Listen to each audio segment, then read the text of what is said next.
Panta from Hathora. I'm going to describe about it.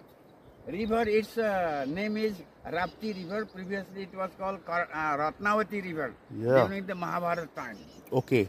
Mahabharata time it was called Ratnavati River. Now it is Rapti River. And see around her hill, very green, and it is very nice place for visiting forest also. And see, that is a hill, you know. It is limestone mostly. And here mostly sal forest, that is called Soria robusta in its botanical name. And also there is a we say Kaas, which is called Saccharum spontaneum. This is the pioneer species of forest.